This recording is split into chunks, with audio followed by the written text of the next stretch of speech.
നമസ്കാരം. വാർത്താ ബുള്ളറ്റിൻ ആരംഭിക്കുകയാണ്. മാണി സാറിന് കേരളത്തിന്റെ അന്ത്യാഞ്ജലി.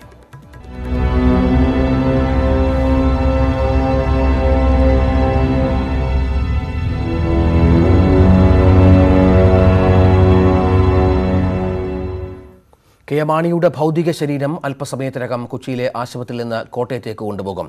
12 മണിക്ക് കോട്ടയത്ത് കേരള കോൺഗ്രസ് ആസ്ഥാനത്തും പിന്നീട് തിരുനക്കര മൈതാനത്തും പൊതുദർശനത്തിന് വെക്കും. വൈകിട്ട് ജന്മനാടായ പാലയിലെ ടൗൺ ഹാളിലും അന്ത്യോപചാരം അർപ്പിക്കാൻ ആയിരങ്ങൾ എത്തും. നാളെ 3:30 പാല കത്തീഡ്രൽ പള്ളിയിൽ സംസ്കാര ചടങ്ങുകൾ നടക്കും. വിവരങ്ങളുമായി കൊച്ചിയിൽ നിന്ന് MS അനീഷ് കുമാറും കോട്ടയത്ത് കേരള കോൺഗ്രസ് ആസ്ഥാനത്ത് നിന്ന് G ശ്രീജിത്തും പാലയിലെ വസതിയിൽ നിന്ന് ശ്യാം ദേവരാജും ചേരുന്നു. ആദ്യം അനീഷിലേക്ക് പോയാൽ, അനീഷ്, 9:30 തന്നെ വിലാപയാത്ര ആരംഭിക്കുമോ? ജോസ് കെ മാണിയൊക്കെ ആശുപത്രിയിലേക്ക് എത്തി എന്നറിയുന്നു. മറ്റ് പ്രധാന നേതാക്കളൊക്കെ എത്തിയോ? എന്താണ് തീരുമാനം അവിടെ നിന്ന്?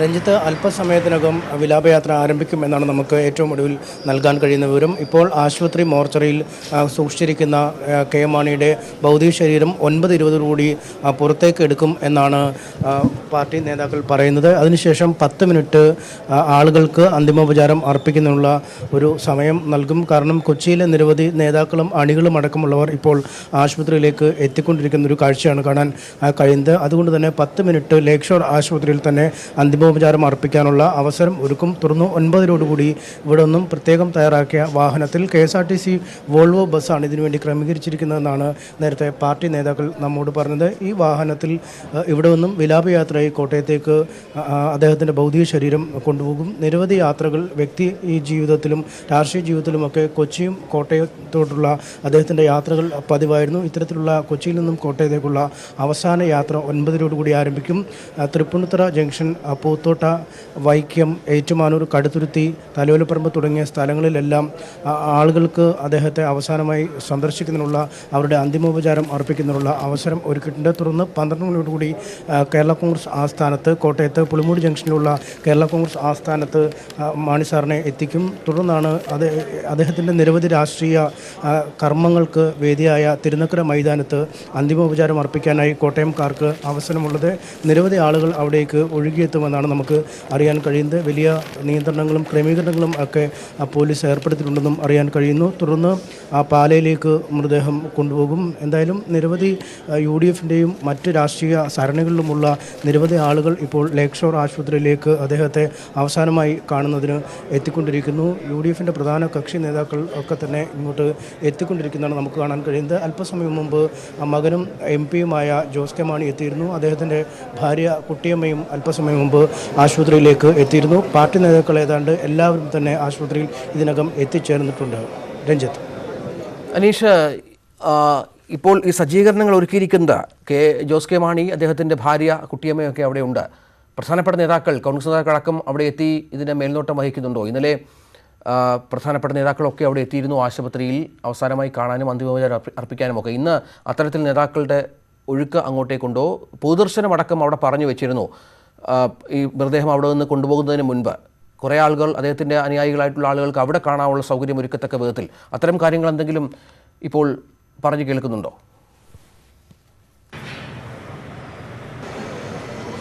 തീർച്ചയായും നിരവധി നേതാക്കൾ ഇപ്പോൾ കേരള കോൺഗ്രസ് മാണി ഗ്രൂപ്പിൻ്റെയൊപ്പം മറ്റ് UDFിലെ പ്രധാന കക്ഷികളുടെയും ഒക്കെ നേതാക്കൾ ആശുപത്രിയിലേക്ക് എത്തിക്കൊണ്ടിരിക്കുന്ന കാഴ്ചയാണ് കാണാൻ കഴിയുന്നത്. അവർ ഭൗതിക ശരീരം പൊതുദർശനത്തിൽ വെക്കുന്ന അടക്കമുള്ള കാര്യങ്ങളിൽ ഒരു അന്തിമ തീരുമാനം, അല്ലെങ്കിൽ ഏതൊക്കെ രീതിയിലായിരിക്കണം ക്രമീകരണം എന്നടക്കമുള്ള വിഷയങ്ങളിൽ ആ തീരുമാനം എടുത്തു കഴിഞ്ഞിരിക്കുന്നു. ഒപ്പം വിവിധ തരത്തിലുള്ള ഇടങ്ങളിൽ നിർത്തേണ്ടതടക്കമുള്ള കാര്യങ്ങളെക്കുറിച്ച് തീരുമാനം എടുത്തിരിക്കുന്നു.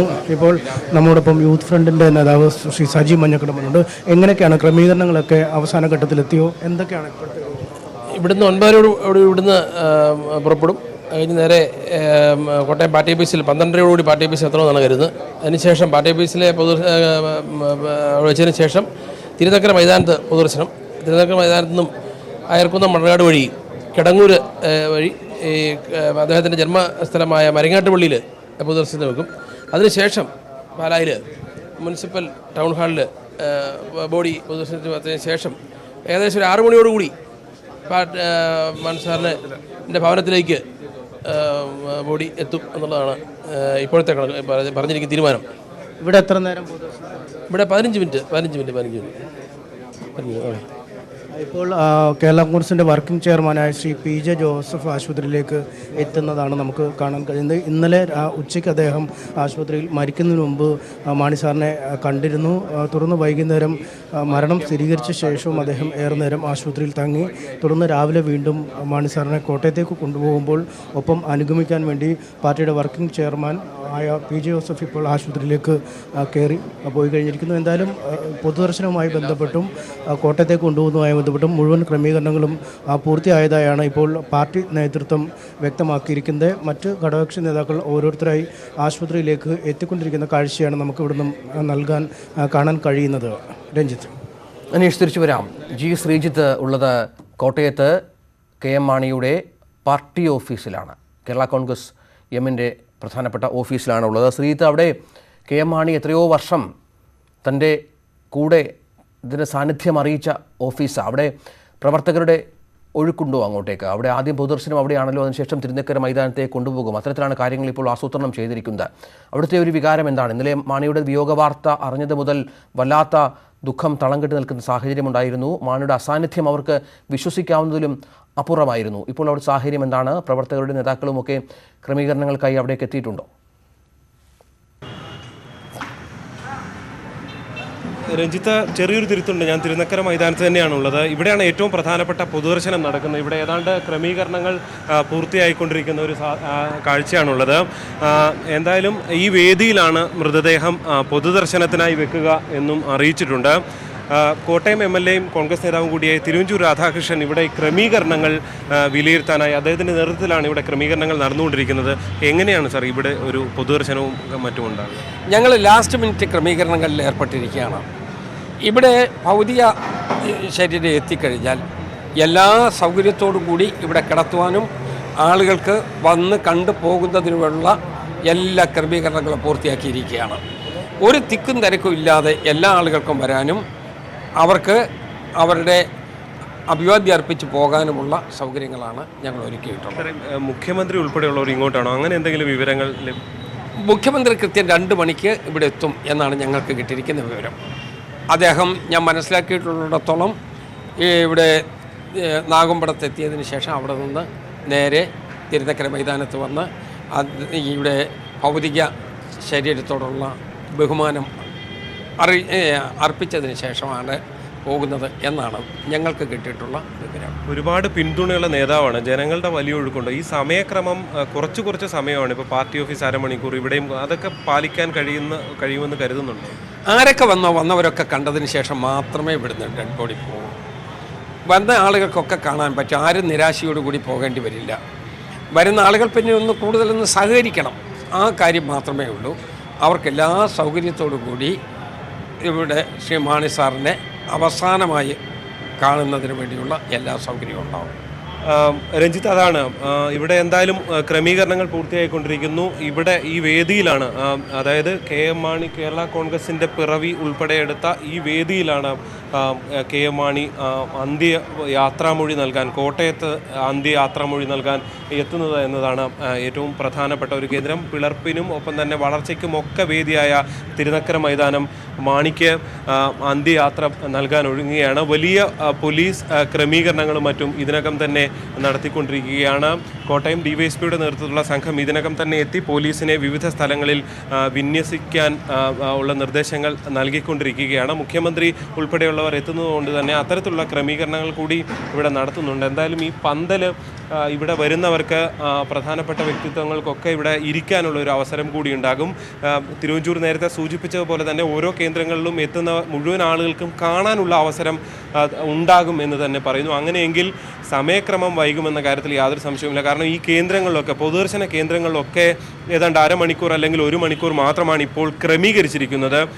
നിരവധി പൊതുദർശന കേന്ദ്രമുണ്ട്. ഈ പാർട്ടി ഓഫീസായിക്കോട്ടെ, തിരുനക്കര മൈതാനമായിക്കോട്ടെ, അതിനുശേഷം മരങ്ങാട്ടുപള്ളി അദ്ദേഹത്തിൻ്റെ ജന്മനാടായിക്കോട്ടെ, അവിടെയും തുടർന്ന് പാലയും ഒക്കെ പാല ടൗൺ ഹാളും ഒക്കെ പൊതുദർശന കേന്ദ്രങ്ങളുണ്ട്. ഇവിടെയൊക്കെ സമയക്രമം പാലിച്ചുകൊണ്ട് എത്തുക എന്നത് വളരെ ബുദ്ധിമുട്ടേറിയ ഒന്നായിരിക്കും. പിന്നെ കെ എം മാണിക്ക് പ്രിയപ്പെട്ട ഇടങ്ങളാണ്. കെ എം മാണിക്ക് നിരവധി അനുയായികളുള്ള ഇടങ്ങളിലൂടെയാണ് ഈ വിലാപയാത്ര എറണാകുളത്ത് നിന്നാണെങ്കിലും കടന്നു വരുന്നത്. അവിടെയൊക്കെയും സ്വാഭാവികമായും തുറന്ന ഈ KSRTC AC ലോ ഫ്ലോർ ബസ്സിലാണ്. അതുകൊണ്ട് തന്നെ പലയിടത്തും നിർത്തേണ്ട സാഹചര്യം പോലും ഉണ്ടാകും എന്നാണ് കരുതപ്പെടുന്നത്. എന്തായാലും ഈ സമയക്രമം വൈകും എന്ന് തന്നെ പ്രതീക്ഷിക്കേണ്ടി വരും.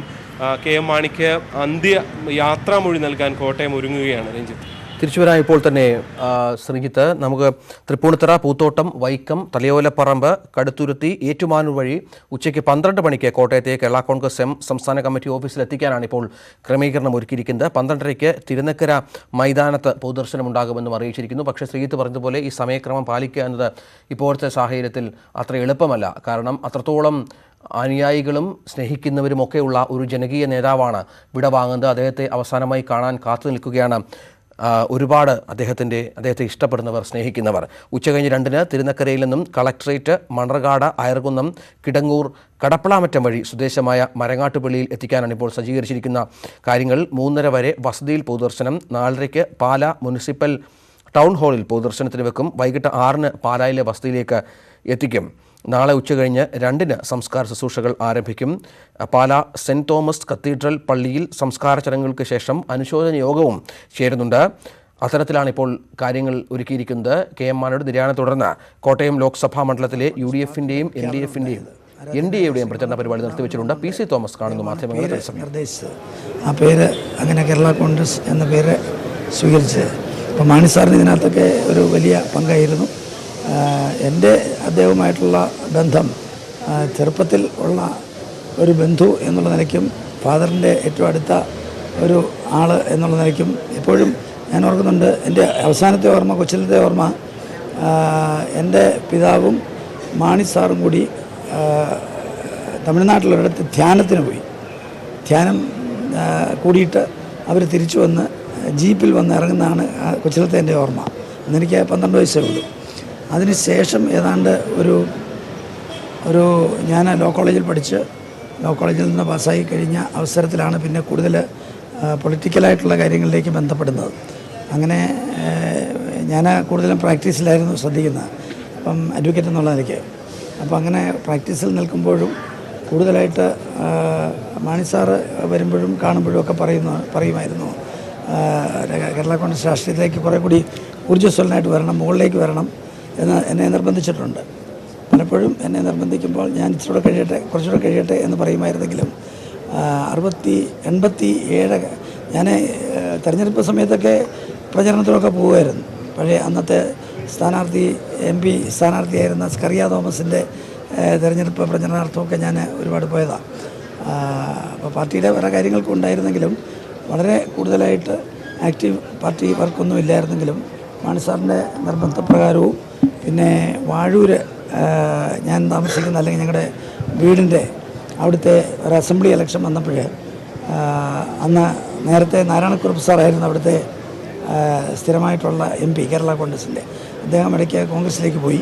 അങ്ങനെ വന്നപ്പോൾ അവിടെ നിൽക്കേണ്ട ഒരു സാഹചര്യം വന്നപ്പോൾ എന്നെ നിർബന്ധിച്ചാക്കിയത് മാണി സാറ് കൂടിയാണ്. പക്ഷേ മാണി സാറ് എന്നെ നിർബന്ധിച്ചത് ജയിക്കാൻ കുറേ കൂടി സാധ്യതയുള്ള ഒരു സീറ്റായ കാഞ്ഞിരപ്പള്ളിയിൽ നിൽക്കാനായിട്ടാണ്. എന്നോട് പറഞ്ഞതാണ് പ്രവർത്തകരെ നിർബന്ധിക്കും, പക്ഷേ അവിടെ നിന്നാൽ ജയിക്കാൻ അത്ര എളുപ്പമല്ല, ജയിക്കണമെങ്കിൽ നമുക്ക് ജയിക്കണമല്ലോ, അതുകൊണ്ട് കാഞ്ഞിരപ്പള്ളി നിൽക്കണം എന്ന് പറഞ്ഞ് നിർബന്ധിച്ചത് ഞാൻ ഓർക്കുന്നു.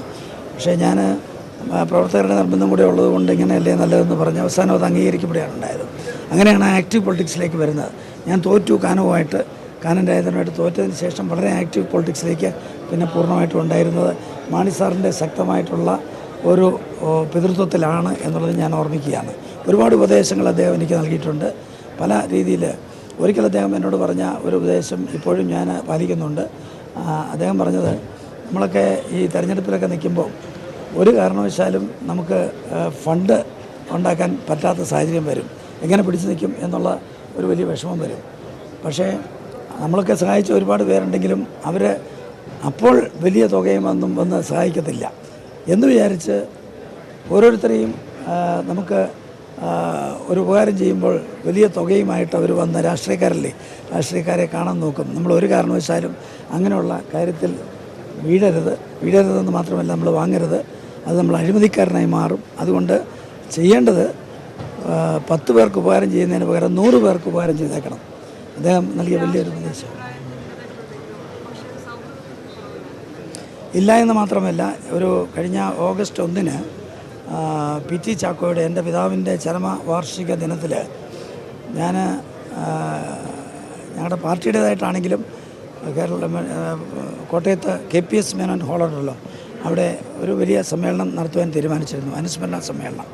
അപ്പോൾ കേരള കോൺഗ്രസ്സുകളുടെ ഒരു ഐക്യം വരുത്തുക എന്നുള്ള ഉദ്ദേശത്തിൽ ഞാൻ ഒരു ജൂലൈ 10-ാം തീയതിയോടുകൂടിയാണെന്ന് തോന്നുന്നു മാണിസാറിനെ പോയി കണ്ടു. മാണിസാറുടെ സമ്മേളനത്തിൽ വരണം, അത് ഉദ്ഘാടനം ചെയ്യണം. നമ്മുടെ ടോപ്പിക്ക് PT ചാക്കോയോടുള്ള ആദരവ് പ്രകടിപ്പിച്ചുകൊണ്ട് കേരള കോൺഗ്രസ്സുകൾ പല ഭാഗങ്ങളായിട്ട് നിൽക്കുന്നത് ഒന്നിപ്പിക്കണം. അപ്പോൾ മാണിസാർ അതിനെ പ്രോത്സാഹിപ്പിച്ചു എന്ന് മാത്രമല്ല, ഞാൻ വരാം. അപ്പം ഞാൻ വിചാരിച്ചു ചിലപ്പം ഞാൻ നിങ്ങളുടെ അങ്ങനെ പറഞ്ഞില്ലെന്ന് മാത്രമല്ല, മോനെന്നാണ് എന്നെ വിളിക്കുന്നത്. മോന് എന്നെ വീട്ടിൽ വിളിക്കുന്ന പേരാണ്. മോൻ അതിൻ്റെ താല്പര്യം എടുത്തു, മോനത് മുന്നോട്ട് കൊണ്ടുപോക്കോ, എല്ലാവരെയും വിളിച്ചു. ഇപ്പം അദ്ദേഹത്തോട് അടുപ്പം ഉള്ളവരും ഇല്ലാത്തവരും മറ്റ് കേരള കോൺഗ്രസിൻ്റെ ചെയർമാന്മാരുണ്ട്, അവരെയൊക്കെ വിളിച്ചോളാൻ പറഞ്ഞു. ഞാൻ അവരെയൊക്കെ വിളിച്ചു. ഏതായാലും 1-ാം തീയതി നടത്തിയ സമ്മേളനം വളരെ വിജയമായിരുന്നു. അതിനകത്ത് ഫ്രാൻസിസ് ജോർജും മറ്റ് നമ്മുടെ ജോണി നല്ലൂരും അതൊക്കെ ഓരോ കേരള കോൺഗ്രസിൻ്റെ ചെയർമാന്മാരാണ്. ബാലകൃഷ്ണപിള്ള സാറിന് വരാൻ പറ്റിയില്ല. ബാക്കി 4 കേരള കോൺഗ്രസ്സുകൾ ഒന്നിച്ച് നിന്ന് അവിടെ കൂടിയപ്പോൾ മാണിസാർ വളരെ ശക്തമായിട്ട്, ഞാനാണ് ഈ ഐക്യത്തെപ്പറ്റി അധ്യക്ഷൻ എന്നുള്ള നിലയ്ക്ക് സംസാരിച്ചപ്പോൾ ശക്തമായിട്ട് പറഞ്ഞത്, മാണിസാർ ഇതിനെ സപ്പോർട്ട് ചെയ്തു എന്ന് മാത്രമല്ല, അന്ന് പിരിയുന്നതിന് മുമ്പ് PC തോമസ് ഇതിന് നേതൃത്വം കൊടുക്കണം, നേതൃത്വമല്ല അതിൻ്റെ താല്പര്യമെടുക്കണം, എല്ലാ കേരള കോൺഗ്രസ്സുകളെയും യോജിപ്പിക്കുവാനായിട്ട് ഞങ്ങളെല്ലാം കൂടി PC തോമസിനെ ഏൽപ്പിക്കുന്നു എന്ന് പറഞ്ഞു. ഞാൻ അവസാനം അതിന് മറുപടിയായിട്ട് ഞാനത് ഏൽക്കുകയും ചെയ്തു. അത് കഴിഞ്ഞ് പിന്നെയും 1-2 പ്രാവശ്യം ഞാൻ ഈ കാര്യങ്ങളുമായിട്ട് ബന്ധപ്പെട്ട് അദ്ദേഹത്തെ കാണുകയും അദ്ദേഹം വളരെ പ്രോത്സാഹനജനകമായ രീതിയിൽ എനിക്ക് വലിയ പിന്തുണ തരികയും ചെയ്തിട്ടുണ്ട്. മാണിസാറുമായിട്ട് അകച്ചു വന്നു എന്നുള്ളത്, ഞാൻ 5 തെരഞ്ഞെടുപ്പുകളിൽ ജയിച്ചപ്പോൾ അതിൻ്റെ നെടുന്തോണായിട്ട് നിന്ന മാണിസാറിനെ എനിക്കൊരിക്കലും വിട്ടുപിരിയുവാൻ കഴിയുമായിരുന്നില്ല. എങ്കിൽ പോലും ചില പ്രത്യേക സാഹചര്യത്തിൽ ഒക്കെ ചില തെറ്റായ ധാരണകൾ ഒക്കെ വന്നതാകാം. അതിൻ്റെയൊക്കെ അടിസ്ഥാനത്തിൽ എന്നെ പാർട്ടിയിൽ നിന്ന് പുറത്താക്കിയ ഒരു സാഹചര്യം ഉണ്ടായി. പുറത്താക്കിയപ്പോൾ ഞാൻ MP സ്ഥാനവും രാജിവെച്ച് പൊളിറ്റിക്സിൽ നിന്ന് മാറണം എന്നാഗ്രഹിച്ചുവെങ്കിലും മറ്റ് ചില കാര്യങ്ങൾ അതിനെ സമ്മതിച്ചില്ല. ചില കാര്യങ്ങൾ അലിഗേഷൻസ് എനിക്കെതിരായിട്ട് വന്നപ്പോൾ മറുപടി പറയേണ്ടി വന്നു. അങ്ങനെ വീണ്ടും പൊളിറ്റിക്സിൽ തന്നെ നിൽക്കേണ്ടി വന്നു. മാണിസാറ് എപ്പോഴും എനിക്ക് ഒരു മാർഗദർശിയായിരുന്നു. കഴിഞ്ഞ കാലത്ത്, അടുത്ത കാലത്ത് അത് കൂടുതൽ ഞങ്ങൾ അടുത്തുകൊണ്ടിരിക്കുന്ന ഒരു സാഹചര്യവുമായിരുന്നു. മാണിസാറിൻ്റെ ഒരു വലിയ മനസ്സും അദ്ദേഹത്തിൻ്റെതായിട്ടുള്ള ആ വലിയ കഴിവും കേരളം മാത്രമല്ല രാഷ്ട്രവും അംഗീകരിച്ചിട്ടുണ്ട് എന്ന് എനിക്ക് നന്നായിട്ടറിയാം. കേരള കോൺഗ്രസ് മാണി ഗ്രൂപ്പിൽ സജീവ സാന്നിധ്യമായിരുന്ന 6 തവണ MP-യായ PC തോമസ് ഇടക്കാലത്ത് മാണിയുമായി പിണങ്ങി അദ്ദേഹത്തിൻ്റെതായ പാർട്ടി ഉണ്ടാക്കി മാറിയ സാഹചര്യമുണ്ടായിരുന്നു. ഇപ്പോൾ NDA-ക്കൊപ്പമാണ് PC തോമസ് ഉള്ളത്. ഇപ്പോൾ കോട്ടയത്ത് സ്ഥാനാർത്ഥിയെ കൂടിയാണ് PC തോമസ്. അദ്ദേഹമാണ് മാധ്യമങ്ങളെ കണ്ടത്, മാണിക്കൊപ്പമുള്ള സ്മരണ പങ്കുവച്ചത്. ശ്യാം ദേവരാജ് ഉള്ളത് പാലായിലെ വസതിയിലാണ്. ശ്യാം, പാലായിലെ വസതിയിലെ സാഹചര്യം എന്താണ്? ഇന്നലെ മുതൽ നമ്മൾ കണ്ടതാണ്, അവിടെ അതീവ ദുഃഖിതരായി അദ്ദേഹത്തിൻ്റെ വരവ് കാത്തിരിക്കുന്ന, ജീവനില്ലാത്ത മാണിയുടെ ഭൗതിക ശരീരം എത്തുന്ന അവസ്ഥ കാത്തിരിക്കുന്ന അദ്ദേഹത്തിൻ്റെ സ്വന്തക്കാരും അടുപ്പമുള്ളവരും ബന്ധുക്കളുമൊക്കെ. ഇന്ന് അവിടുത്തെ സാഹചര്യം എന്താണ്? പ്രവർത്തകരും അദ്ദേഹത്തിൻ്റെ അടുപ്പമുള്ളവരുമൊക്കെ പങ്കുവെക്കുന്ന വികാരം എന്താണ്?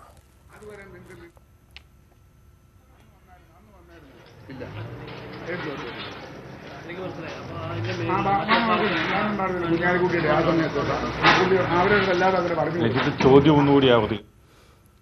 ശ്യാം, കേൾക്കാമോ?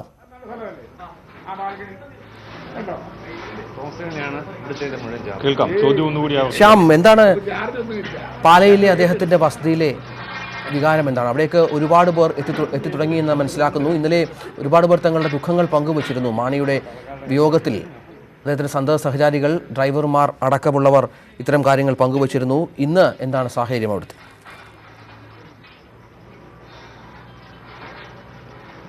തീർച്ചയായും ഇവിടെ മാണിയുടെ മൃതദേഹം ഇന്ന് വൈകിട്ട് 6 മണിയോടുകൂടിയാണ് അദ്ദേഹത്തിൻ്റെ വസതിയിലെത്തിക്കുക. ആദ്യം മരങ്ങാട്ടുപള്ളിയിൽ പൊതുദർശനത്തിന് ശേഷം പാലായിലെ ടൗൺ ഹാളിലെത്തിക്കും. അവിടെയായിരിക്കും പൊതുദർശനം. അതിനുശേഷമായിരിക്കും പാലായിൽ മാണിയുടെ വീട്ടിലേക്ക് എത്തിക്കുക, വസതിയിലേക്ക് എത്തിക്കുക. ഇവിടെ അദ്ദേഹത്തിൻ്റെ മൃതദേഹത്തെ എത്തിക്കാനും അതിനുള്ള പൊതുദർശനത്തിനും ഒക്കെയുള്ള ക്രമീകരണങ്ങളെല്ലാം ഏർപ്പെടുത്തിയിട്ടുണ്ട്. അതിൻ്റെ അന്തിമമായ ഘട്ടത്തിലാണ്. പന്തൽ ഉൾപ്പെടെയുള്ളവ സജ്ജീകരിക്കുന്നു. അത്തരം സജ്ജീകരണങ്ങളൊക്കെ അന്തിമ ഘട്ടത്തിലാണ്. അതിനുശേഷമായിരിക്കും അദ്ദേഹത്തിൻ്റെ മൃതദേഹം വൈകുന്നേരത്തേക്ക് എത്തിക്കുക. 6 മണിയോടുകൂടിയാണ് എത്തിക്കുക. നമുക്കിപ്പോൾ അദ്ദേഹത്തിൻ്റെ സഹപ്രവർത്തകരായിരുന്നവർ, പാർട്ടിയുടെ നേതാക്കൾ, പ്രാദേശിക നേതാക്കൾ ഉൾപ്പെടെയുള്ളവർ നമുക്കൊപ്പം. നമുക്ക് അവരോട് തന്നെ ചോദിക്കാം, ഇന്നത്തെ ഇവിടുത്തെ ക്രമീകരണങ്ങൾ ഏത് രീതിയിലാണ്? ഒരു 6 മണി 6:30 കൂടിയാണ് വീട്ടിലേക്ക് വരുന്നത് പ്രതീക്ഷിക്കുന്നത്. അതിന് മുമ്പായിട്ട് പാലാ ടൗൺ ഹാളിൽ വരും. ടൗൺ ഹാളിൽ വന്നതിന് ശേഷം അവിടുത്തെ പൊതുദർശനത്തിന് ശേഷം മാത്രമേ വീട്ടിലേക്ക് വരുള്ളൂ. വീട്ടിലേക്ക് വന്നു കഴിഞ്ഞാൽ അകത്തെ റൂമിലേക്കാണ് വെക്കുന്നത്. ചിലപ്പം പുറത്താകാം. പിന്നെ ഇന്ന് അകത്ത് തന്നെ. പിന്നെ ഇന്ന് രാത്രിയിൽ ഏറ്റവും അകത്തൊരു മുറി ഡൈനിങ് ഹാളിനകത്താണ് വെക്കുന്നത്. നാളെ എപ്പോഴാണ്? ഉച്ചയോടുകൂടി ഇവിടെ വരും. ഈ പുറത്ത് വെക്കുന്നത് ഉച്ചയോടുകൂടി ഇവിടെ വരികയല്ല, 10 മണിയോടുകൂടി എറണാകുളത്തുനിന്ന് ബോഡി കിട്ടുകയുള്ളൂ. നാളെ രാവിലത്തെ കാര്യം. നാളെ രാവിലെ ഇവിടുത്തെ ക്രമീകരണങ്ങൾ ഇവിടുത്തെ ക്രമീകരണങ്ങൾ ഇവിടെ ടൗൺ ഹാളിൽ വന്ന് കഴിഞ്ഞിട്ട് വൈകുന്നേരത്തോടു കൂടി വീട്ടിലേക്ക് ഇവിടെ എത്തുകയുള്ളൂ. വൈകുന്നേരം ഏകദേശം 8 മണിയോടുകൂടിയാണ് ഇവിടെ പ്രവേശിക്കുന്നത്. ഇവിടെ വന്നു കഴിഞ്ഞാൽ ബോഡി വീടിനകത്ത് തന്നെ പ്രവേശിപ്പിച്ച് അകത്ത് പ്രത്യേക ക്രമീകരണങ്ങൾ ചെയ്തിട്ടുണ്ട്. ഒരു ഫ്രണ്ടിൽ കൂടി ആളുകൾ കയറി ബോഡി വിസിറ്റ് ചെയ്ത് ലെഫ്റ്റ് സൈഡിലെ ഡോർ വഴി പുറത്തേക്ക് പോകത്തക്ക പോലെയുള്ള സംവിധാനങ്ങളാണ് ഇവിടെ അറേഞ്ച് ചെയ്യാൻ തീരുമാനിച്ചിരിക്കുന്നത്. നാളെ ഉച്ചയോടുകൂടി ഏകദേശം 12 മണിക്ക് ബോഡി പുറത്തെടുത്ത് പന്തലിൽ വെക്കാനാണ് ഉദ്ദേശിക്കുന്നത്. അതിനുശേഷം പന്തലിലെ പൊതുജനങ്ങളുടെ വിസിറ്റെല്ലാം കഴിഞ്ഞിട്ടാണ് 2:30 ഫ്യൂണറൽ സർവീസിൻ്റെ തിരുക്കർമ്മങ്ങൾ ആരംഭിക്കുന്നത്. അത്തരം കർമ്മങ്ങളുടെ ഒരു നടപടിക്രമങ്ങൾ എങ്ങനെയാണ്? പള്ളിയിലെ ചടങ്ങുകൾ ഏതൊക്കെ രീതിയിലാണ്? പള്ളിയിലെ ചടങ്ങുകൾ ഇവിടെ 2:30 മണിയോടുകൂടി ശവസംസ്കാര ശുശ്രൂഷകൾ തുടങ്ങുകയാണ്. ബഹുമാനപ്പെട്ട പിതാക്കന്മാരുടെ അധ്യക്ഷതയിൽ, പ്രധാന കാർമ്മികത്വത്തിൽ ഇവിടെ പൊതുകർമ്മങ്ങളെല്ലാം 2:30 മണിക്ക് ആരംഭിച്ച് ഉദ്ദേശം 1 മണിക്കൂർ നേരത്തെ സർവീസ് ഇവിടെ ഉണ്ടാവും. ഇവിടുന്ന് ബോഡി ഇവിടുന്ന് എടുത്ത് വിലാപയാത്രയായിട്ട് പള്ളിയിലേക്ക് കൊണ്ടുപോകുന്നത്. ഉദ്ദേശം 4 മണി 4:30 കത്തീഡ്രൽ പള്ളിയിലെത്തുന്നതും അവിടുത്തെ ഒരു ചെറിയ ശുശ്രൂഷയ്ക്ക് ശേഷം പള്ളി സെമിത്തേരിയിൽ മൃതദേഹം സംസ്കരിക്കുന്നതുമാണ്. തീർച്ചയായും മാനിസാറിൻ്റെ വീട് ഇതാണ്. നിങ്ങൾക്കെല്ലാം വൈകാരികമായി ബന്ധമുള്ള ഒരു ഇടം കൂടിയാണ് ഈ വീട്. എങ്ങനെയാണ് അദ്ദേഹവുമായുള്ളൊരു ബന്ധത്തെ നിങ്ങൾ കാണുന്നത്? അദ്ദേഹവുമായിട്ടുള്ള ഊഷ്മളമായ ബന്ധം കഴിഞ്ഞ 50 വർഷമായിട്ട് ഏറ്റവും അടുത്ത ബന്ധം പുലർത്തി വരുന്ന, എൻ്റെ പിതാവിനോട് ഏറ്റവും അടുത്ത ബന്ധം പുലർത്തി വന്ന തലമുറകളായി ഞങ്ങൾ ബന്ധത്തിലുള്ള ആളുകളാണ്. ഞാനും അദ്ദേഹവുമായിട്ട് ബന്ധപ്പെട്ടിട്ട് ഏകദേശം 50 വർഷമായി. 50 വർഷത്തോളം ഈ പാലായുടെ എല്ലാ വികസനങ്ങളിലും നേതൃത്വം കൊടുക്കുന്നതിൽ അദ്ദേഹം വഹിച്ച പങ്കുകൾ ഈ പാലായിലെ ഓരോ കൊച്ചുകുട്ടികൾക്കും, പാലായിലുള്ള എല്ലാ ആളുകൾക്കും, പാലായിൽ നിന്ന് മാത്രമല്ല സമീപ പ്രദേശങ്ങളിൽ ഓരോ വീടുകളിലുമുള്ള ഓരോ കുഞ്ഞുങ്ങളെയും പേരെടുത്ത് വിളിച്ച് ബന്ധം പുലർത്തിയിരുന്ന എത്രയും സ്നേഹഭാവനായ ഒരു മൂർത്തിയായ മനുഷ്യനായിരുന്നു. ഇനി ജീവിതത്തിൽ നമുക്കൊരിക്കലും ഇതുപോലെ ഒരു മനുഷ്യജീവിയെ നമുക്ക് ദർശിക്കാൻ പോലും കിട്ടുമെന്ന് ഞങ്ങൾക്ക് ആർക്കും ഒരു പ്രതീക്ഷയില്ല. നിങ്ങളുടെ പേരെന്താണ്? എൻ്റെ പേര് മൈക്കിൾ പഞ്ഞിക്കുന്നേൽ എന്നാണ്. അദ്ദേഹത്തിൻ്റെ അടുത്തൊരു സുഹൃത്താണ്. ഇത് തോമസ് ആന്റണി. 1970 സെപ്റ്റംബർ മുതൽ 42 വർഷമായി ഞാൻ 12 ഇലക്ഷനിൽ ഞാൻ പോളിംഗ് ഏജൻറ്റും ഗ്രൗണ്ടിങ് ഏജൻറ്റായിട്ട് പ്രവർത്തിച്ചിട്ടുണ്ട്. 25-30 വർഷമായി സാറിൻ്റെ ആധ്യാത്മികമായ കാര്യങ്ങളിൽ എന്നെയാണ് ബർത്ത്ഡേക്ക് കുർബാന ചെല്ലിക്കാനും മക്കളുടെ കാര്യത്തിൽ, ഇവൻ ജോസ് കെ മാണിയുടെ വിവാഹത്തിനുള്ള 92 കാര്യങ്ങൾ മുഴുവൻ എന്നെ ക്രമീകരിക്കാൻ ഏർപ്പെടുത്തിയ അദ്ദേഹമായിരുന്നു. ഈ പാർട്ടിയിൽ ഉള്ള സ്ഥാനത്തേക്കാൾ കൂടുതൽ ആധ്യാത്മികമായി വളരെ സ്നേഹപരമായി ഇഴുകിച്ചേരാനുള്ള സാഹചര്യം എന്നെപ്പോലെ ആയിരങ്ങൾക്ക് നൽകിയ ആളാണ് മാണി സാറ്. കൂടുതൽ പറയാനാവില്ല. ഏറ്റവും അവസാനമായി ഗവൺമാനിൽ നിന്ന് ഫോൺ വാങ്ങിച്ച് എന്നെ കഴിഞ്ഞ 30-ാം തീയതി ആശുപത്രിയിൽ നിന്ന് വിളിച്ച് ഒറ്റ ചോദ്യം, ഇലക്ഷൻ എങ്ങനെ നടക്കുന്നു, അവിടെ ഇലക്ഷൻ പ്രചാരണം എങ്ങനെ നടക്കുന്നു, സാറുള്ള പോലെ തന്നെ ഞങ്ങൾ നടത്തിക്കൊണ്ടു പോകുന്നു, ഭൂരിപക്ഷം വർദ്ധിപ്പിക്കാൻ ശ്രമിക്കണം കേട്ടോ എന്ന് പറഞ്ഞ് ഫോൺ നിർത്തി. ഗവൺമാൻ രാജനായിരുന്നു എനിക്ക് ഫോൺ തന്നത്. അതുപോലെ എല്ലാ പ്രവർത്തകരോടും ഇത്രയേറെ ഇഴുകിച്ചേരുന്ന ഒരു മനുഷ്യൻ. മുമ്പ് കഞ്ഞിക്കുന്നൽ കുട്ടിഞ്ഞേടം പറഞ്ഞ പോലെ പേരെടുത്ത് വിളിക്കാൻ മഴൽത്തരിയെയും പുൽക്കൊടികളെയും വിളിക്കാൻ കഴിവുള്ളവനായിരുന്നു കെ. നിർത്തുന്നു. തീർച്ചയായും ആ രീതിയിലൊക്കെ തന്നെയാണ് അദ്ദേഹത്തിൻ്റെ ഒപ്പമുണ്ടായിരുന്നവർ മാണി സാറിനെ, പാലായുടെ സ്വന്തം മാണി സാറിനെ അനുസ്മരിക്കുന്നത്. അദ്ദേഹത്തിൻ്റെ മൃതദേഹം വൈകുന്നേരം 6 മണിയോടുകൂടിയാണ് അദ്ദേഹത്തിൻ്റെ വസതിയിലേക്ക് എത്തിക്കുക. ഇവിടെ എത്തിച്ച ശേഷം വീടിനുള്ളിലായിരിക്കും മൃതദേഹം കിടത്തുക. അതിനുള്ള സജ്ജീകരണങ്ങൾ പ്രാഥമികമായ രീതിയിലാണ് ഇവിടെ ഇപ്പോൾ ചെയ്തിരിക്കുന്നത്. അദ്ദേഹത്തിൻ്റെ ഛായാചിത്രം, ഒപ്പം മെഴുകുതിരിയെല്ലാം കത്തിച്ച് വെച്ച് ബൈബിളടക്കം വിശുദ്ധ പുസ്തകമടക്കം വെച്ചാണ് അതിനുള്ള ക്രമീകരണം താൽക്കാലികമായി ഒരുക്കിയിരിക്കുന്നത്. പക്ഷേ ഇത് വീടിനുള്ളിലേക്ക് കയറുന്ന ആദ്യത്തെ ഹോളാണ്. ഇതിനുള്ളിലുള്ള വലിയ ഹോളിലായിരിക്കും ഒരു പക്ഷേ അദ്ദേഹത്തിൻ്റെ മൃതദേഹം ഇന്ന് രാത്രി മുഴുവൻ കിടത്തുക. ഇതിനുശേഷം നാളെ രാവിലെ 10 മണിയോടുകൂടി പുറത്തേക്ക് എടുക്കും. പുറത്തെ വരാന്തയിൽ അതിനുള്ള സജ്ജീകരണങ്ങൾ ഇപ്പോൾ തന്നെ ഒരുക്കുന്നുണ്ട്. കാരണം നാളെ നിരവധി പേർ അദ്ദേഹത്തിൻ്റെ വസതിയിൽ അന്തിമോപചാരം അർപ്പിക്കാൻ എത്തും എന്നാണ് കരുതുന്നത്. അതുകൊണ്ട് തന്നെ അത്തരം കാര്യങ്ങളിൽ കൂടുതൽ പേർ എത്തുമ്പോൾ അവർക്കുള്ള സൗകര്യങ്ങൾ കൂടി പ്രധാനമാണ്. അതുകൊണ്ട് തന്നെയാണ് നാളെ അദ്ദേഹത്തിൻ്റെ ശവസംസ്കാരം നടക്കുന്ന ദിവസമായ നാളെ ഇതിനായി പുറത്ത് അത്തരമൊരു ക്രമീകരണം നടത്തുകയും ചെയ്യുന്നത്. എന്തായാലും ഇവിടെ പന്തൽ ഉൾപ്പെടെയുള്ള കാര്യങ്ങൾ അതിൻ്റെ അന്തിമമായ ഘട്ടത്തിലാണ്. നിരവധി പാർട്ടി പ്രവർത്തകർ ഇങ്ങോട്ടേക്ക് അദ്ദേഹത്തിൻ്റെ വസതിയിലേക്ക് ഒഴുകിയെത്തിക്കൊണ്ടിരിക്കുന്നു. നിരവധി പേർ എത്തിക്കൊണ്ടിരിക്കുന്നു. മിക്കവാറും പേർ പാലായിൽ നിന്നുള്ളവർ രാവിലെ തന്നെ കോട്ടയത്തേക്കും എറണാകുളത്തേക്കും ഒക്കെ പുറപ്പെട്ടിട്ടുണ്ട്. അവർ അവിടെ നിന്നും എറണാകുളത്ത് നിന്നും മൃതദേഹം കോട്ടയത്തേക്ക് എത്തിക്കുന്ന ആ വിലാപയാത്രയിൽ പൂർണ്ണമായും ഒപ്പമുണ്ടാകും. അതിനുശേഷം മരങ്ങാട്ട് പള്ളിയിലേക്ക് അദ്ദേഹത്തിൻ്റെ വസതിയിലേക്ക് കോട്ടയത്തെ പൊതുദർശനത്തിന് ശേഷം മരങ്ങാട്ടുപള്ളിയിലേക്കാണ് എത്തിക്കുക. അവിടെ നിന്നും പാലാ ടൗൺ ഹാളിലേക്ക് വൈകിട്ട് 4 മണിയോടുകൂടി എത്തിക്കും.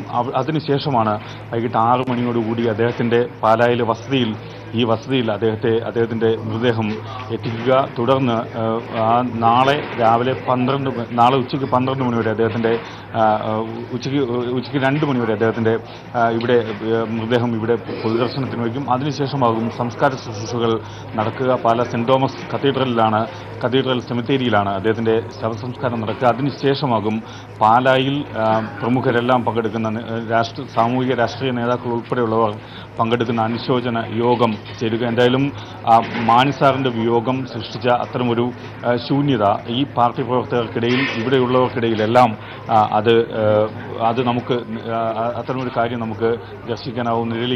നിഴലിച്ച് തന്നെ നിൽക്കുന്നുണ്ട്. പ്രവർത്തകരെല്ലാം വളരെ വലിയ സങ്കടത്തിലാണ്. കാരണം കഴിഞ്ഞ ഏതാണ്ട് അരദശാബ്ദത്തിലധികമായി അദ്ദേഹം പാലായുടെ സ്വന്തം പ്രതിനിധിയാണ്, ജനപ്രതിനിധിയാണ്. പാലായുടെ ഏക ജനപ്രതിനിധിയാണ്. പാലാ മണ്ഡലം 1965 രൂപീകരിച്ചത് മുതൽ പാലാ എന്നു മുതൽ രൂപപ്പെട്ടു. അന്നു മുതൽ പാലായുടെ സ്വന്തം ജനപ്രതിനിധി, നിയമസഭയിൽ പാലായെ മാത്രം പ്രതിനിധീകരിച്ച ജനപ്രതിനിധി, ഏറ്റവും അധികം കാലം നിയമസഭാംഗവും ധനമന്ത്രിയും നിയമമന്ത്രിയും ഒക്കെ ആയിരുന്നയാൾ, ഏറ്റവും കൂടുതൽ ബജറ്റ് അവതരിപ്പിച്ച ധനമന്ത്രി, അങ്ങനെയൊക്കെയുള്ള ഏറ്റവും കൂടുതൽ കാലം നിയമസഭാംഗമായിരുന്നയാൾ, അങ്ങനെയെല്ലാം നിരവധി റെക്കോർഡുകൾക്ക് ഉടമയായ KM മാണി അദ്ദേഹം അവസാനമായി അദ്ദേഹത്തിന് മൃതദേഹം ഇന്ന് വൈകിട്ടോടുകൂടിയാണ് അദ്ദേഹത്തിൻ്റെ വീട്ടിലേക്ക് എത്തിക്കുന്നത്. ഏതാണ്ട് 14 മണിക്കൂറിലധികം ഇവിടെ മൃതദേഹം സൂക്ഷിക്കും. അതിനുശേഷമാകും സംസ്കാര ചടങ്ങുകൾക്കായി പാലാ സെൻറ് തോമസ് കത്തീഡ്രൽ സെമിത്തേരിയിലേക്ക് കൊണ്ടുപോവുക. ശ്യാം ദേവരാജാണ് KM മാണിയുടെ വസതിയിൽ പാലായിൽ ഉള്ളത്. ഞങ്ങളുടെ പ്രതിനിധികൾ വിവിധ കേന്ദ്രങ്ങളിൽ നിന്ന് ഏറ്റവും പുതിയ വിവരങ്ങൾ പങ്കുവെക്കുകയാണ്. അല്പസമയത്തിനകം KM മാണിയുടെ ഭൗതികശരീരം വഹിച്ചുള്ള വിലാപയാത്ര പുറപ്പെടും. സ്വകാര്യ ആശുപത്രി മോർച്ചറിയിലാണ് ഇപ്പോൾ മൃതദേഹമുള്ളത്. അവിടെ നിന്ന് നേരെ കോട്ടയത്തേക്ക് കൊണ്ടുപോകും. പാർട്ടി ഓഫീസിൽ പൊതുദർശനത്തിന് ശേഷം കോട്ടയം തിരുനക്കര മൈതാനത്ത് മാണിയുടെ പല പ്രഖ്യാപനങ്ങൾക്കും കേരള കോൺഗ്രസിൻ്റെ പിളർപ്പിനും ലയനത്തിനും സാക്ഷ്യം വഹിച്ച തിരുനക്കര മൈതാനം അവസാനമായി മാണിയുടെ മൃതദേഹം എത്തും. പുറത്തേക്ക് എത്തിക്കുകയാണ് സ്വകാര്യ ആശുപത്രിയുടെ മോർച്ചറിയിൽ നിന്ന് MS അനീഷ് കുമാർ ചേരുന്നു. അനീഷ്, വിവരങ്ങൾ.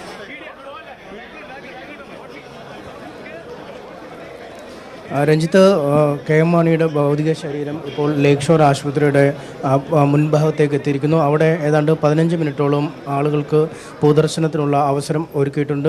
UDFൻ്റെ നേതാക്കൾ, കോൺഗ്രസ് നേതാക്കൾ, കേരള കോൺഗ്രസ് മാണി വിഭാഗത്തിലെ മുതിർന്ന നേതാക്കൾ എല്ലാവരും തന്നെ അവിടെ സന്നിഹിതരായിരിക്കുന്നു. പ്രതിപക്ഷ നേതാവ് രമേശ് ചെന്നിത്തല അല്പസമയം മുമ്പ് തൻ്റെ അന്തിമോപചാരം അർപ്പിക്കാനായി ആശുപത്രിയിൽ എത്തിയിരുന്നു. മുസ്ലിം ലീഗ് നേതാക്കൾ എത്തിയിരുന്നു. ജോസ് കെ മാണി MP എത്തി. ഒപ്പം കേരള കോൺഗ്രസിൻ്റെ വർക്കിംഗ് ചെയർമാൻ ചെയർമാനായ PJ ജോസഫുണ്ട്, കെ മാണിയുടെ ഭാര്യ കുട്ടിയമ്മ എന്നിവരടക്കമുള്ളവർ ഈ ആശുപത്രിയുടെ മുൻവശത്തുണ്ട്. ഇപ്പോൾ നിരവധി ആളുകൾ കെ മാണിക്ക് അന്തിമോപചാരം അർപ്പിക്കാനായി അവസാനമായി കാണുന്നതിനായി കൊച്ചിയിലെ ആശുപത്രിയുടെ മുൻവശത്ത് തടിച്ചുകൂടിയിരിക്കുന്ന ദൃശ്യങ്ങളാണ് കാണാൻ കഴിയുന്നത്. കെ മാണിയുടെ ഭൗതിക ശരീരം എത്തിച്ചപ്പോൾ തന്നെ വലിയ തിരക്ക് അനുഭവപ്പെട്ടിരുന്നു. അതേ തുടർന്ന് ഒരു വഴിയിലൂടെ മാത്രമാണ് ഇപ്പോൾ അകത്തേക്ക് ആളുകളെ കടത്തിവിടുന്നത്. ഏതാണ്ട് 10-15 മിനിറ്റിനുള്ളിൽ തന്നെ വിലാപയാത്ര ഇവിടെ നിന്നും ആരംഭിക്കും എന്നാണ് നമുക്ക് ഇപ്പോൾ മനസ്സിലാക്കാൻ കഴിയുന്നത്. എന്തായാലും ശ്രീ EJ അഗസ്തി കെ മാണിയോട് വളരെ അടുപ്പമുള്ള ആത്മബന്ധമുള്ള പാലയിലെ നേതാവാണ്. അദ്ദേഹം ഇപ്പോൾ എല്ലാ ക്രമീകരണങ്ങളുമായിട്ടുണ്ട്. ഇവിടുന്ന് പുറപ്പെട്ട് വൈക്കം വഴി കടുത്തുരുത്തി, തലയോലപ്പറമ്പ്, കടുത്തുരുത്തി, ഏറ്റുമാനൂർ, കോട്ടയം പാർട്ടി ഓഫീസ്, അവിടെ അരമണിക്കൂർ. അതിനുശേഷം മൈതാനത്ത് CM വരും 2:20. CM വരുന്നവരെ അല്പം വെയിറ്റ് ചെയ്യും. അത് കഴിഞ്ഞ് അവിടെ പാലായിക്ക് മണർകാട് വഴിയാണ് പോകുന്നത്. മണർകാട് ഏർക്കുന്നം, കിടങ്ങൂർ വഴി, കടപ്പളാമറ്റം വഴി സാറിൻ്റെ ജന്മസ്ഥലമായ മരങ്ങാട്ടുപള്ളിയിൽ അവിടെ 10 മിനിറ്റ്. നിങ്ങൾക്കൊക്കെ എത്ര വലിയ നഷ്ടമാണ്? കാരണം നിങ്ങൾക്കൊക്കെ പറഞ്ഞറിയിക്കാനാവുന്ന വാക്കുകൾക്ക്. എന്നെ സംബന്ധിച്ചിടത്തോളം 58 വർഷത്തെ അൻപബദ്ധം. ഞാൻ അദ്ദേഹത്തിൻ്റെ സ്വന്തം നാടായ എലക്കാട് പാർട്ടിയുടെ മണ്ഡലം പ്രസിഡൻ്റായിരുന്നു 15 വർഷം. 16 വർഷം പാലാ നിയോജക മണ്ഡലം പ്രസിഡൻ്റായിരുന്നു. 25 വർഷം 8 മാസവും പാർട്ടിയുടെ ജില്ലാ പ്രസിഡൻ്റായിരുന്നു. എന്നെ സംബന്ധിച്ചിടത്തോളം എൻ്റെ എല്ലാമായിരുന്നു പോയി. പാർട്ടിക്കും വ്യക്തിപരമായും എല്ലാം. വ്യക്തിപരമായി അത് തന്നെ.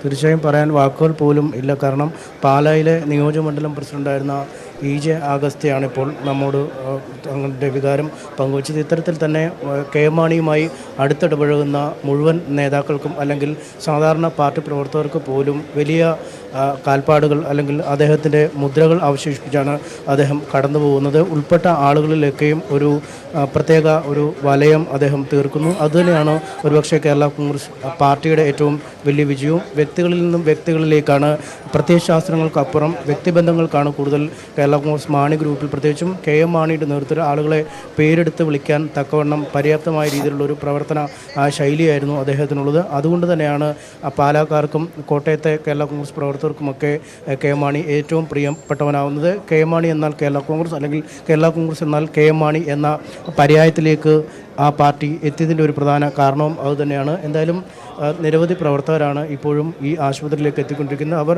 തങ്ങളുടെ പ്രിയപ്പെട്ട മാണി സാറിനെ ഏറ്റുവാങ്ങി സ്വന്തം നാടായ കോട്ടയത്തേക്ക് കൊണ്ടുപോകുന്നതിനുള്ള എല്ലാ ഒരുക്കങ്ങളും പൂർത്തിയായി കഴിഞ്ഞിരിക്കുന്നു. രഞ്ജിത്ത്, അല്പസമയത്തിനകം കോട്ടയത്തേക്ക് ഭൗതിക ശരീരം കൊണ്ടുപോകും. പ്രതിപക്ഷ നേതാവ് രമേശ് ചെന്നിത്തല അടക്കമുള്ള പ്രമുഖർ അവിടെയുണ്ട്. തത്സമയ ദൃശ്യങ്ങളാണ് കണ്ടുകൊണ്ടിരിക്കുന്നത്. KM മാണിയുടെ ഭൗതിക ശരീരം അല്പസമയത്തിനകം കോട്ടയത്തേക്ക് വിലാപയാത്രയായി കൊണ്ടുപോകും. ഇപ്പോൾ സ്വകാര്യ ആശുപത്രിയുടെ മോർച്ചറിയിൽ നിന്ന് മൃതദേഹം പുറത്തേക്ക് എത്തിച്ചു കഴിഞ്ഞു.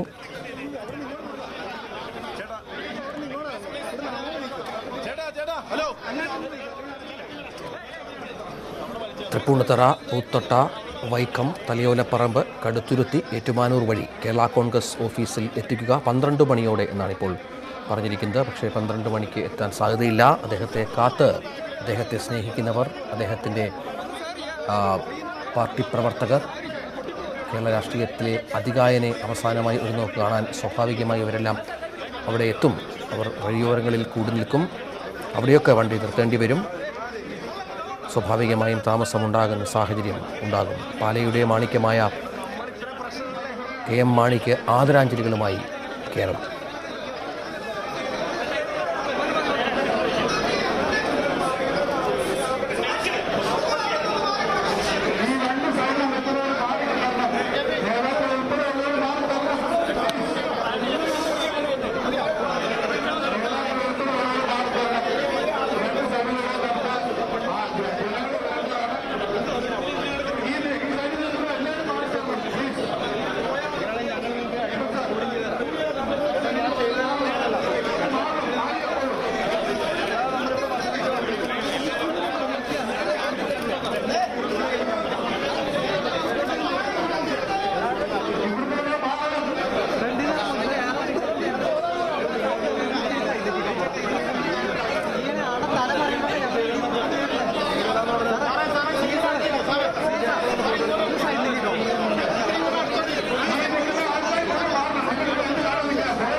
കെ മാണിയുടെ ഭൗതിക ശരീരവും വഹിച്ചുള്ള വിലാപയാത്ര അല്പസമയത്തിനകം പുറപ്പെടും. ഇപ്പോൾ കാണുന്ന ദൃശ്യങ്ങൾ എറണാകുളത്തെ സ്വകാര്യ ആശുപത്രിയിൽ നടക്കുന്ന പൊതുദർശനമാണ്. ഏതാണ്ട് അരമണിക്കൂറല്ല 15 മിനിറ്റ് എന്ന് പറഞ്ഞാലും ഒരുപക്ഷെ അരമണിക്കൂർ പോയേക്കാം. നിരവധി നേതാക്കൾ, പ്രവർത്തകർ അങ്ങോട്ടേക്ക് ഇപ്പോഴും എത്തിക്കൊണ്ടിരിക്കുകയാണ്. ഇന്നലെ സമാനമായ രീതിയിൽ അരമണിക്കൂർ പൊതുദർശനമുണ്ടായിരുന്നു. അപ്പോഴും പ്രവർത്തകർ, നേതാക്കളുടെയും ഒഴുക്കുണ്ടായിരുന്നു. അവിടെ ക്രമീകരണങ്ങൾക്കൊക്കെ പെടാപ്പാട് പെടുന്നുണ്ടായിരുന്നു പാർട്ടി പ്രവർത്തകരും നേതാക്കളുമൊക്കെ.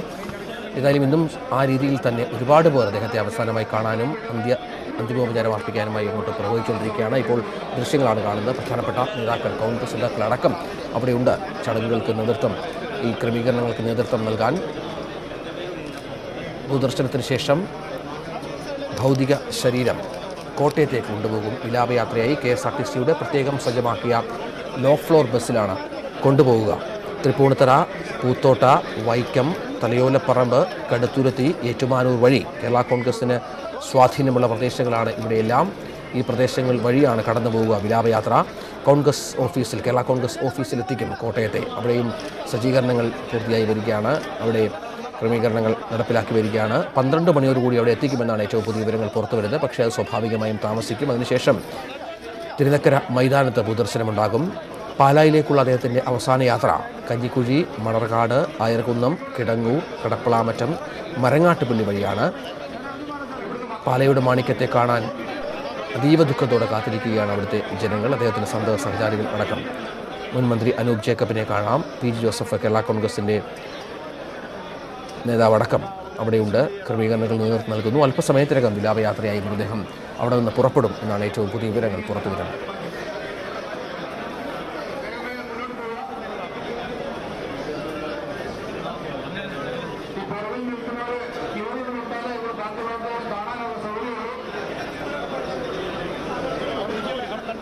ഒരു സാമാജികനെ പോലെ പ്രിപ്പയർ ചെയ്തിട്ടാണ് വരുന്നത്. മന്ത്രിമാർക്കൊക്കെ അദ്ദേഹം നിയമസഭയിൽ പ്രസംഗിക്കാൻ എഴുന്നേൽക്കുമ്പോൾ ഭയമാണ്. കാരണം ക്രമപ്രശ്നങ്ങൾ ഉന്നയിക്കും, ബില്ലിൽ അദ്ദേഹത്തിൻ്റെ ഇടപെടൽ നടത്തും. അദ്ദേഹം പറയാറുണ്ട്, ഞാൻ നിയമസഭയിൽ ആദ്യം വന്ന അതേ പ്രിപ്പയർഡിലാണ് നിയമസഭയിൽ എന്ന് വേണമെങ്കിലും പ്രസംഗിക്കാൻ അദ്ദേഹം വരുന്നത്. അത് നിയമസഭാ സാമാജികന്മാർക്കൊരു പാഠപുസ്തകമാണ് മാണി സാറിൻ്റെ നിയമസഭാ പ്രവർത്തനം. അതുപോലെ തന്നെ 13 ബഡ്ജറ്റ് അവതരിപ്പിച്ചു. അതിൽ ഏറ്റവും വിവാദമായ ബഡ്ജറ്റ് അദ്ദേഹം അവതരിപ്പിക്കുന്ന സമയത്ത് ഞങ്ങളൊക്കെ അന്ന് സഭയിലുണ്ട്. കേരള നിയമസഭയിൽ ആദ്യമായി കിടന്നുറങ്ങിയതെന്നാണ്. കാരണം തലേ ദിവസം തന്നെ ഈ KM മാണിയെ തടയുമെന്നുള്ളതുകൊണ്ട് ഞങ്ങൾ ചെറുപ്പക്കാരായ MLA-മാർ നിയമസഭയ്ക്ക് അകത്ത് കിടന്നു. എന്നിട്ട് നിയമസഭയിൽ ബജറ്റ് അവതരിപ്പിക്കേണ്ട സമയമാകുമ്പോൾ എന്നോടാണ് ഉമ്മൻചാണ്ടി സാറ് പറയുന്നത്, അന്ന് K. ബാബുവിൻ്റെ റിട്ടയറിംഗ് റൂമിലാണ് മാണി സാർ ഇരിക്കുന്നത്, മാണി സാർ നിയമസഭയിലേക്ക് വരാൻ പറയണം, പോയി വിളിക്കാൻ പറഞ്ഞു. അപ്പോൾ അദ്ദേഹം അവിടെയാണെന്നുള്ളതെന്ന് അധികം ആർക്കും അറിയില്ല. കാരണം അദ്ദേഹം എവിടെയാണെങ്കിലും പ്രതിപക്ഷം തടയുമെന്നുള്ളതുകൊണ്ട് നിയമസഭയിലെ റിട്ടയറിംഗ് റൂമിലാണ് അദ്ദേഹം ഇരിക്കുന്നത്. ഞാൻ അവിടെ പോയിട്ട് അദ്ദേഹത്തോട് നിയമസഭയിലേക്ക് വരേണ്ട സമയമായി എന്ന് പറഞ്ഞു. അദ്ദേഹത്തെ കൊണ്ടുവന്ന്, പിന്നെയുള്ളത് ചരിത്രമാണല്ലോ, കേരള നിയമസഭയിലോ ഒരുപക്ഷെ രാജ്യത്തെ നിയമസഭയിലോ അങ്ങനെ ഒരു ബജറ്റ് അവതരണം ചരിത്രത്തിൽ മാത്രം ഒരുപക്ഷെ ഉണ്ടായിട്ടുള്ളതായിരിക്കാം. അതുകൊണ്ട് ആക്ഷേപിക്കപ്പെടുകയും ചെയ്തു ലഡു കഴിക്കുന്ന. അതെ അതെ അതെ അത് അന്ന് ബജറ്റ് അവതരിപ്പിക്കില്ല എന്ന് പ്രതിപക്ഷം പറഞ്ഞപ്പോൾ അവതരിപ്പിക്കണമെന്ന് ഭരണപക്ഷം തീരുമാനിച്ചു. എനിക്ക് നല്ല ഓർമ്മയുണ്ട്, അന്ന് പാർലമെൻ്ററി പാർട്ടി യോഗം ചേരുകയാണ് തലേ ദിവസം. പക്ഷേ മാണി സാർ അക്ഷോഭ്യനായിരുന്നു. ഇത്രയേറെ സംഘർഷത്തിൻ്റെ അന്തരീക്ഷത്തിൽ ഒരു സഭ നിൽക്കുമ്പോഴും മാണി സാർ വളരെ കൂളായിരുന്നു. പിറ്റേ ദിവസം ബജറ്റ് അവതരിപ്പിക്കുമോ എന്ന് ചോദിച്ചപ്പോൾ ബജറ്റ് അവതരിപ്പിക്കുമെന്ന് തലേ ദിവസം തന്നെ പറഞ്ഞു. അപ്പോൾ അത്ര അക്ഷോഭ്യനായിരുന്നു അദ്ദേഹം. അതുകൊണ്ട് അതുമായി ബന്ധപ്പെട്ട് മറ്റു കാര്യങ്ങളെല്ലാം അവതരിപ്പിക്കപ്പെട്ടതിൻ്റെ ക്ഷീണം തീർക്കാൻ വേണ്ടിയിട്ട് ഉണ്ടായ കഥകളാണ്. പക്ഷേ ബജറ്റ് അദ്ദേഹം അവതരിപ്പിച്ചു. സീറ്റ് മാറ്റേണ്ടി വന്നു. അദ്ദേഹം ഉമ്മൻചാണ്ടിയുടെ അടുത്ത് 2ാമത്തെ സീറ്റിലായിരുന്നു. ആ സീറ്റ് അന്ന് രാവിലെ ഒരു പ്രത്യേക നിയമസഭാ സെക്രട്ടേറിയറ്റിലെ ഒരു പ്രത്യേക ഉത്തരവ് പ്രകാരം CN ബാലകൃഷ്ണൻ്റെ സീറ്റ് KM മാണിക്ക് അസൈൻ ചെയ്ത് കൊടുത്തു. അങ്ങനെ CN ബാലകൃഷ്ണൻ്റെ സീറ്റിലാണ് KM മാണി സാർ ഇരുന്ന് ബജറ്റ് അവതരിപ്പിക്കുന്നത്. ഓക്കെ, സന്തോഷം നിങ്ങൾക്ക് തോന്നിയോണ്ടാണ് അന്ന് ഈ സാഹചര്യത്തിലും വരാത്ത വിധമുള്ള സന്തോഷത്തിലേക്ക് മാണി സാറിന് പ്രത്യേകത എന്ന് വെച്ചാൽ അത് ആർക്കും അറിയില്ല. കാരണം ഒരു കോൺസ്റ്റിറ്റ്യൂഷണൽ ഇഷ്യൂ അവിടെ വരുന്നുണ്ട്. ബജറ്റ് അവതരിപ്പിച്ചില്ലെങ്കിൽ ധനകാര്യമന്ത്രിയല്ല രാജിവെക്കേണ്ടി വരുന്നത്, ഗവൺമെൻറ് രാജിവെക്കേണ്ടി വരും. അപ്പോൾ ഗവൺമെൻറ് രാജിവെക്കേണ്ട ഒരു സാഹചര്യത്തിൽ നിന്നും മാണി സാറ് ബജറ്റ് അവതരിപ്പിക്കുന്നതോടുകൂടി ഒരു ഗവൺമെൻറ് രക്ഷപ്പെടുകയാണ്. അപ്പോൾ അത്തരം ഒരു സാഹചര്യം അതിജീവിക്കാൻ കഴിഞ്ഞതിൻ്റെ ഒരാഹ്ലാദമാണ് അവിടെ പങ്കുവച്ചത്. അത് അത്രയും സന്തോഷം ഉണ്ടായിരുന്നു എല്ലാവർക്കും, അത്രയും ടെൻഷൻ ഉണ്ടായിരുന്നു എല്ലാവർക്കും. വിമർശനങ്ങളൊക്കെ പിന്നീട് കേൾക്കേണ്ടി വന്നെങ്കിലും അതിലിപ്പോഴും ഒരു കുറ്റബോധവും ഇല്ല.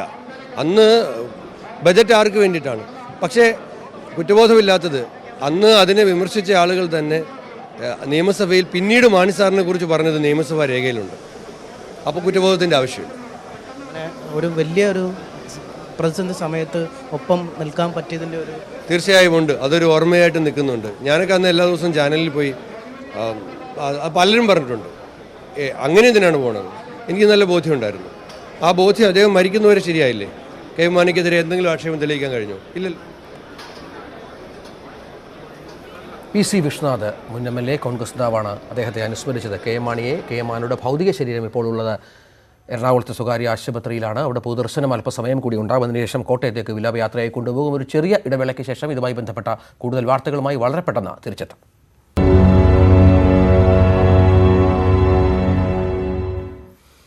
മാണി സാറിന് കേരളം വിട നൽകുകയാണ്. ഇപ്പോഴും പൊതുദർശനം തുടരുകയാണ് എറണാകുളത്തെ സ്വകാര്യ ആശുപത്രിയിൽ. കഴിഞ്ഞ 6 ദിവസമായി ഇവിടെ സ്വകാര്യ ആശുപത്രിയിൽ ചികിത്സയിലായിരുന്നു അദ്ദേഹം. ഇന്നലെ വൈകിട്ട് 4:57 അദ്ദേഹത്തിൻ്റെ അന്ത്യം സ്ഥിരീകരിച്ചത്. ഡോക്ടർമാർ പുറത്തു വന്ന് മാധ്യമങ്ങളെ കണ്ട് അന്ത്യനിമിഷങ്ങൾ വിശദീകരിക്കുകയായിരുന്നു. അതേസമയം അദ്ദേഹത്തിൻ്റെ മകനും പെൺമക്കളും ഭാര്യയും അടക്കം അടുത്തുണ്ടായിരുന്നു. ശ്വാസകോശ സംബന്ധമായ അസുഖത്തെ തുടർന്ന് ദീർഘകാലമായി അദ്ദേഹം അസുഖത്തെ തുടർന്ന് വിഷമത്തിലായിരുന്നു. പക്ഷേ കഴിഞ്ഞ 1 മാസമായി പ്രത്യേകിച്ചും കോട്ടയത്തെ സ്ഥാനാർത്ഥിയായി തോമസ് ചാഴിക്കാടിനെ പ്രഖ്യാപിച്ച ശേഷം അദ്ദേഹം രാഷ്ട്രീയത്തിൽ സജീവമായിരുന്നില്ല. എറണാകുളത്തെ മകളുടെ വീട്ടിലായിരുന്നു അദ്ദേഹം. ആശുപത്രിയിലും ചികിത്സയ്ക്ക് അദ്ദേഹം ഇടയ്ക്കിടയ്ക്ക് പോയിരുന്നു. പിന്നീട് അസുഖം മൂർച്ഛിക്കുകയും തുടർന്ന് അന്ത്യം സംഭവിക്കുകയുമായിരുന്നു. അല്പസമയം കൂടി ഇവിടെ പൊതുദർശനമുണ്ടാകും. നമുക്ക് ദൃശ്യങ്ങളിൽ കാണാം. പ്രധാനപ്പെട്ട നേതാക്കളെല്ലാം കോൺഗ്രസിൻ്റെയും കേരള കോൺഗ്രസിൻ്റെയും നേതാക്കളൊക്കെ ഉണ്ട് അവിടെ. എറണാകുളത്തെ സ്ഥാനാർത്ഥി ഹൈബി ഈഡൻ അടക്കം ഉള്ളവർ അവിടെ എത്തിച്ചേർന്നിട്ടുണ്ട്. അന്തിമോപചാരം അർപ്പിക്കാനും ചടങ്ങുകൾക്ക് നേതൃത്വം നൽകാനും അല്പസമയത്തിനകം ഇവിടെ നിന്ന് കോട്ടയത്തേക്കുള്ള വിലാപയാത്ര ആരംഭിക്കും. തൃപ്പൂണിത്തറ, പൂത്തോട്ട, വൈക്കം, തലയോലപ്പറമ്പ്, കടുത്തുരുത്തി, ഏറ്റുമാനൂർ വഴി കേരള കോൺഗ്രസ് ഓഫീസിൽ 12 മണിയോടെ എത്തിക്കാനാണ് ഇപ്പോൾ പദ്ധതിയിട്ടിരിക്കുന്നത്. കാണുന്നത് പോലെ KSRTCയുടെ ലോ ഫ്ലോർ ബസ്സിൽ പ്രത്യേകം സജ്ജമാക്കിയ ലോ ഫ്ലോർ ബസ്സിലാണ് മൃതദേഹം കൊണ്ടുപോവുക. വഴിയോരത്ത് കാത്തു നിൽക്കുന്ന പ്രവർത്തകർക്ക് കാണത്തക്ക വിധം ആണ് സൗകര്യങ്ങൾ ഒരുക്കുക. അതിനുള്ള ബസ്സിൻ്റെ ദൃശ്യങ്ങളാണ് കാണുന്നത്. ഈ ബസ്സിലാകും മാണി സാറിൻ്റെ ഭൗതിക ശരീരം വഹിച്ചുകൊണ്ടുള്ള വിലാപയാത്ര കടന്നു പോവുക. കേരള കോൺഗ്രസ് ശക്തി കേന്ദ്രങ്ങളിൽ മാത്രമല്ല, അദ്ദേഹത്തെ സ്നേഹിക്കുന്ന ഒരുപാട് പേർ, 52 വർഷം MLA ആയിരുന്ന, 12 തവണ സത്യപ്രതിജ്ഞ ചെയ്ത മന്ത്രി ആയിരുന്ന, ഏറ്റവും കൂടുതൽ തവണ ധനകാര്യമന്ത്രിയായി സേവനമനുഷ്ഠിച്ച KM മാണിയെ അന്തിമോപചാരം അർപ്പിക്കാൻ ആയിരക്കണക്കിന് ലക്ഷക്കണക്കിന് ആളുകൾ തടിച്ചുകൂടി നിൽക്കും വഴിയോരങ്ങളിൽ. അവർക്ക് കാണത്തക്ക വിധം സൗകര്യമൊരുക്കിയാകും വിലാപയാത്ര കടന്നു പോവുക.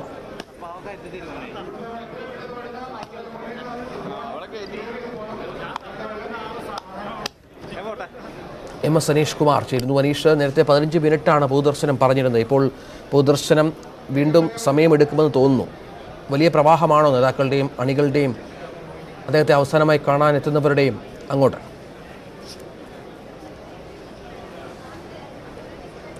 രഞ്ജിത്ത്, നേരത്തെ പറഞ്ഞ സമയക്രമത്തിലൊന്നും ഈ പൊതുദർശനവും വിലാപയാത്ര അടക്കമുള്ള കാര്യങ്ങളും നടക്കില്ല എന്ന സൂചനകൾ തന്നെയാണ് നമുക്ക് ലഭിക്കുന്നത്. നേരത്തെ അറിയിച്ചിരുന്നത് 9:15 ഭൗതിക ശരീരം പുറത്തേക്ക് എത്തിക്കും, 9:30 ആശുപത്രിയിൽ നിന്നും പുറപ്പെടും എന്നാണ്. അദ്ദേഹത്തിൻ്റെ കോട്ടയത്തേക്കുള്ള അവസാന യാത്ര കൊച്ചിയിൽ നിന്നും 9:30 ആരംഭിക്കുമെന്നാണ് അറിയിച്ചിരുന്നത്. എന്നാൽ ആ സമയകൃത്യത പാലിക്കാൻ ഇപ്പോൾ കഴിഞ്ഞിട്ടില്ല എന്ന് നമുക്ക് നിസ്സംശയം പറയാൻ കഴിയും. കാരണം ഇനി 10 മിനിറ്റ് മാത്രമാണ് 10 മണിക്ക് അവശേഷിക്കുന്നത്.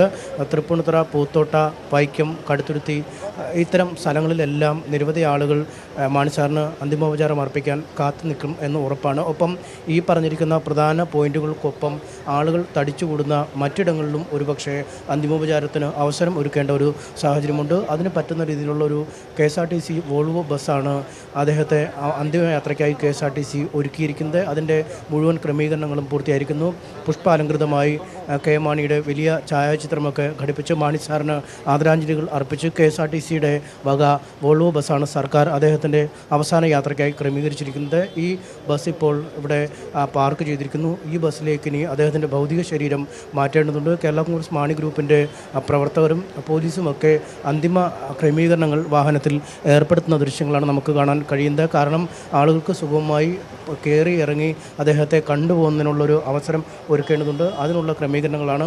ഏതൊക്കെ ആളുകൾ വാഹനത്തിൽ ഇരിക്കണം, ഏതൊക്കെ പ്രവർത്തകരാണോ ഉണ്ടാവുക എന്നതടക്കമുള്ള കാര്യങ്ങളെപ്പറ്റിയുള്ള ഒരു അന്തിമ കണക്കൂട്ടൽ ഇവിടെ നടക്കുന്ന ദൃശ്യങ്ങൾ കാണാൻ കഴിയും. ഇതിനുശേഷം ഏതാണ്ട് ഇനി 10 മിനിറ്റിനുള്ളിൽ തന്നെ ഭൗതിക ശരീരം ഇവിടെ നിന്നും പുറത്തേക്ക് എടുക്കും എന്നാണ് നമുക്ക് അറിയാൻ കഴിയുന്നത്. പ്രമുഖ UDF നേതാക്കൾ, കോൺഗ്രസ് നേതാക്കൾ എല്ലാം തന്നെ ആശുപത്രിയിൽ സന്നിഹിതരായിരിക്കുന്നു. പ്രതിപക്ഷ നേതാവ് രമേശ് ചെന്നിത്തല അദ്ദേഹത്തെ ആശുപത്രിയിൽ നിന്നും യാത്ര അയക്കാനായി എത്തിയിരിക്കുന്നു. പ്രമുഖ നേതാക്കൾ എല്ലാം തന്നെയുണ്ട്. എല്ലാവരും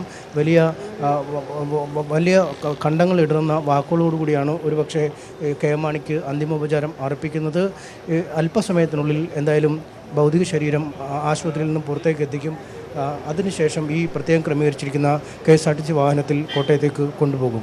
രഞ്ജിത്ത്, അല്പസമയത്തിനകം തന്നെ KM മാണിയുടെ ഭൗതിക ശരീരം KSRTC വാഹനത്തിലേക്ക് എത്തിക്കും. KSRTCയുടെ പ്രത്യേകം തയ്യാറാക്കിയ വോൾവോ ബസ്സിലാണ് അദ്ദേഹത്തിന് അന്തിമോപചാരം അർപ്പിക്കാനായി വിലാപയാത്രയെ മൃതദേഹം കൊണ്ടുപോവുക. അല്പസമയത്തിനകം അതുണ്ടാകുമെന്ന് MS അനീഷ് കുമാർ അറിയിക്കുന്നു. ഏറ്റവും പുതിയ വിവരം അതുതന്നെയാണ്. അല്പസമയത്തിനകം KM മാണിയുടെ ഭൗതിക ശരീരം വഹിച്ചുകൊണ്ടുള്ള വിലാപയാത്ര പുറപ്പെടും. ഇപ്പോൾ പൊതുദർശനം അവിടെ പുരോഗമിക്കുകയാണ്.